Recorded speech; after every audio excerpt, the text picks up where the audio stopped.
Hey VOZ, welcome back after spring break. You just have a few more weeks in the quarter, so that's very exciting. And let's go ahead and get into this week. So right before spring break, we had a little introduction to the story elements. We transitioned a little bit from poetry into story elements. And the story elements are the 5 things that are required for a short story or any creative nonfiction. So we are going to now transition into looking at short stories and delving into them a little bit. And we're building up to near the end of the quarter, you will write your own short story and poem. So we're working towards that. This week, you're going to watch this video today and read the story American Childhood, and you can begin some of the questions. I'll talk about some of the questions for that with you today on the video, but you will need to do those mostly tomorrow on your own. And then Wednesday, there will be the second video for explanation about your timeline, and then you will start writing your first sort of practice short story, specifically memoir, which we'll talk about in a little bit here, and then you'll finish and submit your notebook. So your notebook looks like this. Today we're going to answer these questions, and this is the story from An American Childhood you're going to read. And we'll go through some of these so that you know what I'm talking about for some of these questions. You know what they mean. You'll finish this tomorrow. This you will do on Wednesday. And then here you will do this on Thursday. Okay, so first of all, we know already that short stories, well, all creative stories require the 5 story elements: plot, character, conflict, theme, setting. We learned about that before spring break. You're going to need to remember those things: plot, character, conflict, theme, setting. Of course, all of your work is always open book, open note, but you need to make sure that you know those 5 things. Those 5 things are required for every story. Whether you're reading it or writing it, those elements have to be there, okay? So we're going to specifically deal with memoirs for our creative short stories because they are true stories, and I find it's way easier to teach someone to be creative with a story they already know as opposed to coming up with a brand new story they've never written before and they're trying to come up with a new idea. So a memoir is a short, true story that is a memory. It is creative and can exaggerate some of the details. It must have all 5 story elements. So a memoir is like you thinking about an event that happened to you, a memory you have, and you're now telling that memory as a short story. So you're taking a memory and turning it into a whole story. Sometimes you have to exaggerate or add details that didn't previously exist. Our memories are unreliable. Our memories don't fill in all the details for us. So when we do a memoir, we are telling a true story about an event that happened, just one event, one memory, but we are filling in the details to make sure that it has all the story elements and it's creative and it's interesting and all that, so we can fill in some of the details that we don't necessarily remember with our memory, because our memories don't remember every little detail about everything always, right? So that is question 1 in your notebook for that page. What is a memoir? Right? Make sure you get that down. So a memoir is a short story that is true. It is a memory that I had. The author who is writing it, it is their story that happened to them. Okay? Center of gravity is an idea that is repeated multiple times in a memoir. It is repeated multiple times. It is not necessarily like the main event of the story. It might be a metaphor. It could just be like a symbol. It really could be anything at all that is repeated multiple times. For example, you could be telling a story about going fishing last summer, and there's a blue sock that you have on that's bugging you, and you talk about that blue sock a couple times throughout the story. That could be the center of gravity. It could literally be anything. It's just something that's repeated multiple times throughout the story. And when we read the memoir from An American Childhood, you'll see an example of that, and I'll talk to you about that momentarily. Okay?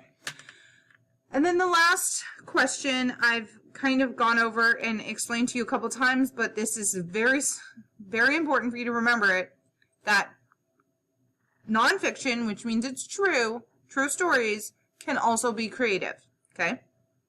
So nonfiction, we tend to think of biographies or textbooks, instructional manuals, things that are just informative. There is a thing called creative nonfiction where it's a true story, but we add creativity to it. So what makes it creative is you're adding the 5 story elements. You make sure that you have all 5 story elements in there. You use figurative language, you use imagery, things like that, that make it creative nonfiction. So as we're transitioning into stories from poetry, we're not going to ignore our figurative language. We will still be using figurative language. We'll be still using metaphors and imagery and hyperbole and things like that, but it is not every single line like it is in poetry. It is just embedded in stories at different times. So what makes creative nonfiction creative is the use of story elements and the use of figurative language. Okay, so make sure that you have those 3 answers written down. And the next thing you're going to need to do is pause this video and read An American Childhood. Okay, so right here in your notebook, right here where it says From An American Childhood, pause and read the story. Okay, now that you've read An American Childhood, let's start looking at some of the questions. So the questions on the next 2 pages of your notebook, you're going to start answering today and finish tomorrow. And these are all things either, there are, this page, the second page here is you kind of reflecting on it and thinking about it. There isn't necessarily right or wrong answers on this page, but this page there is right or wrong answers, okay? So we have the moment or event, center of gravity, when and where. So let me just explain what these mean to you. So the moment or event is basically like, what is the memory she's telling you about? What is the memory she's telling you about? And in this case, the memory she's telling you about is this time that she got chased through the town, through backyards and stuff like that in the middle of the winter after she threw a snowball at this car. So being chased by this guy in a suit after throwing a snowball, okay? That's the moment or event. The center of gravity, this is an idea that's repeated multiple times in the story. And in this case, even though her story is not about football, she talks about football at the very beginning and the idea of tackling. And then later she talks about how this guy that's chasing her knows what she thought only boys who played football know, is that you had to gather yourself and just dive, basically. So the center of gravity here is this idea of tackling in football. It's not incredibly related to the story or event, but it is being used as a metaphor for something that we'll talk about momentarily, and it's repeated. So it's something that kind of like holds the story together because it's an idea that's repeated at the beginning and end. When and where this place takes event, when and where does this event take place? You can figure that out on your own, right? That's like the time, winter, where was it in the world? Okay, who's involved in the experience? Who are the other characters? The author is the main character. She is the person who is running. She's the little girl in the story, right? It's the main character. What happened within this event that changed the author? Memoirs really have sort of this reflective nature where it's like, this is an event that happened in my life and now I'm reflecting back on it and thinking about it, and this was significant in some way. So what do you think about this event that changed the author? Why is she remembering it? Why is she reflecting on it all these years later as an adult? Okay, then these questions are what happened kind of before, during, and after the event. And how was the author feeling before, during, and after the event as well? So what actually happened before, during, and after the thing? Like at the beginning, she was talking about football. She was throwing snowballs at cars. Then during, she was running down the street. And then at the end, she was standing there panting and then goes home, right?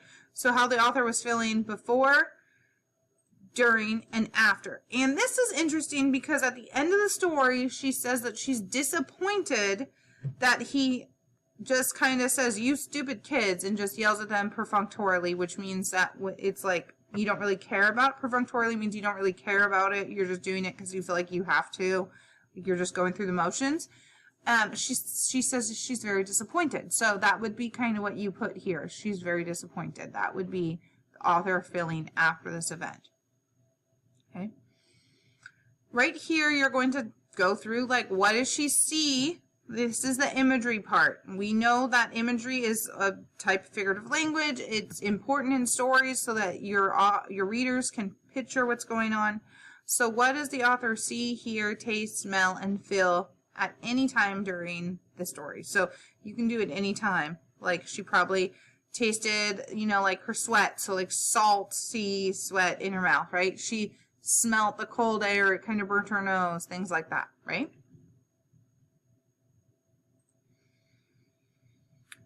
Now, this page is a little bit more reflective. You're going to have to guess a little bit. The author does gives us some insight a little bit at the end about how she maybe thinks about this event now. But what does the author think about this event now? Because there's always a reflective nature in a memoir. There's sort of something that you're reflecting back on this event. It was important for some reason. You learned something from it. So what did the author think about it now? What did the author learn from this event? How do you think this event changed the author? Why does this event matter to the author that they're writing about it as an adult? Like, why is this an important event? And then if you could condense this event into 6 words, what words would these be? Right? So this is an interesting story and a good example of a memoir because she has sort of a reflective nature at the beginning of the story. Then she tells the story about how she threw the snowball at this car. He got out and just started sprinting at them. This guy in the suit left his door open, just ran. And that's it. That's the whole story.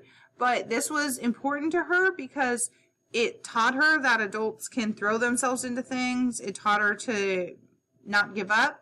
It also showed like things that she is passionate about and excited about, right?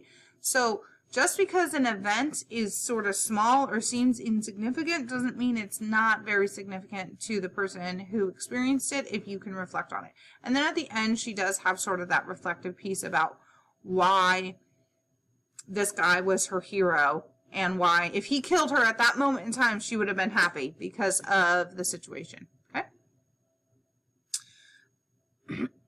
All right. So, I think I kind of went over all these already. That is your task today, to start answering those questions and then finish them tomorrow. Feel free to reach out to me if you need any help on any of them.